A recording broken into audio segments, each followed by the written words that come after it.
from WBAY TV. Coverage you can count on. Action 2 News This Morning starts now. Hello there. Hope your weekend went well. I'm Kevin Rumpa. And I'm Tammy Elliott, and we're waking up to 50 degrees. Yes, that is the temperature this morning on your Monday. A little chilly, maybe some hot coffee for us all, Jenny. Yeah, hot coffee, hot chocolate. Probably not going to want the iced coffee this morning. It's only 46 degrees right now in Appleton. Skies are blue, though. The sun is out. It should feel nice, but it feels cool out there with a temperature of 46 degrees. Winds are out of the west this morning, around 5 to 10 miles per hour. 50 degrees in Oshkosh and plenty of blue skies there as well.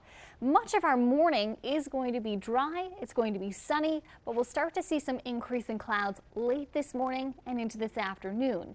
Some rain is across northern parts of Wisconsin now. This rain is on the way, so it's going to swing on through, kind of following that green line as it moves through the area. And it's going to bring us the potential for some moderate to heavy rain at times across northeastern Wisconsin, including places like Marinette, around Sturgeon Bay, and even around Green Bay, especially this afternoon. On the other side of the system, the backside, so after this swirls through, then we're going to see some spotty showers popping up, and that's going to bring us a chance for an isolated rumble of thunder through the afternoon and into early this evening. By later tonight, those skies start to clear out, and tomorrow should be a sunnier and warmer day. But today, we're going to have those temperatures in the 60s, and we're also going to have some pretty breezy winds out of the northwest, up to 25 miles per hour. Tammy? All right, thanks, Jenny. The Supreme Court holds its last public session today, wrapping up its term. Justice is expected to issue a decision this week on President Trump's travel ban. The president wants a 3-month ban on people traveling to the United States from these 6 mostly Muslim countries. The Supreme Court could lift the lower court orders and let the travel ban finally go into effect, or it could decide to leave the lower court orders in effect, not take the case at all. And so the court could decide to hold the case until they come back in session in the next term. There were massive protests in February when the temporary travel ban was first suggested by the president. Multiple lower courts, though, ruled it was unconstitutional. Catherine?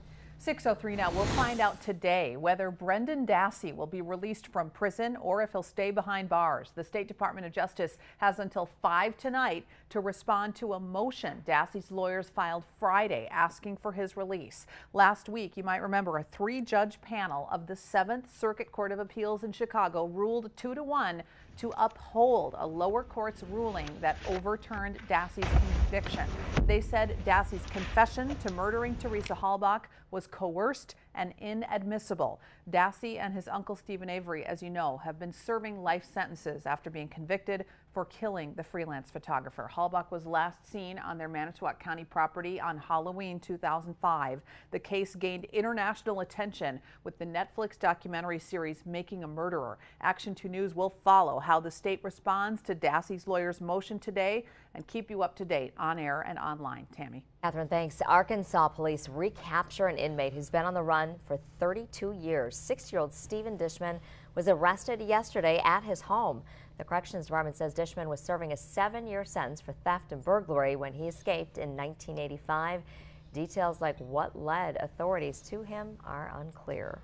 Summer school and library hours at Martin Elementary in Green Bay will go on as normal today despite vandalism over the weekend. Police called to the Green Bay school Saturday night. Our photojournalist did not see any damage at the scene, but police said several windows have been broken, and they also believe that somebody went inside the school. Damage estimated between $3,000 and $4,000. No arrests have been made.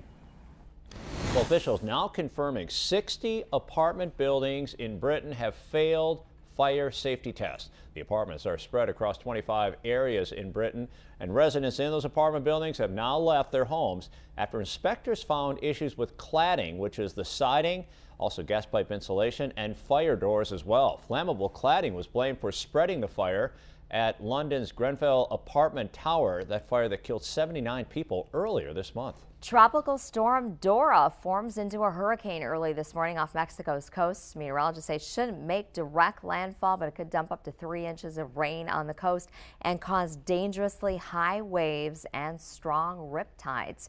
And the West's extreme heat wave causes at least 21 wildfires across 8 states.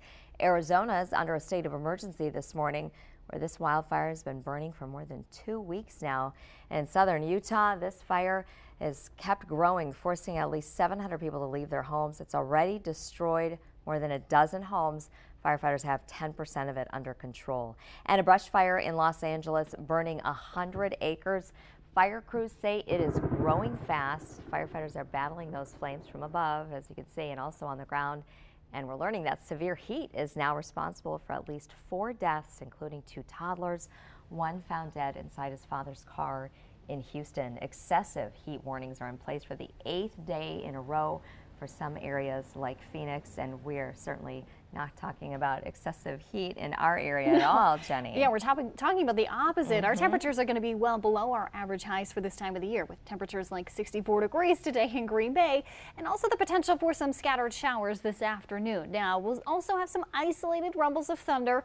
Tomorrow should be our drier day. We'll also start to see temperatures warming up Tuesday and Wednesday, but we're not going to see any big heat waves in store, at least for the next 7 days. Those extended details are right after this. From WBAY-TV, Kevin Rompa, Tammy Elliott, and Catherine Bracho. This is Action 2 News this morning. Coverage you can count on. Closed captioning on Action 2 News is brought to you by Capital Credit Union of Northeast Wisconsin, doing the right thing.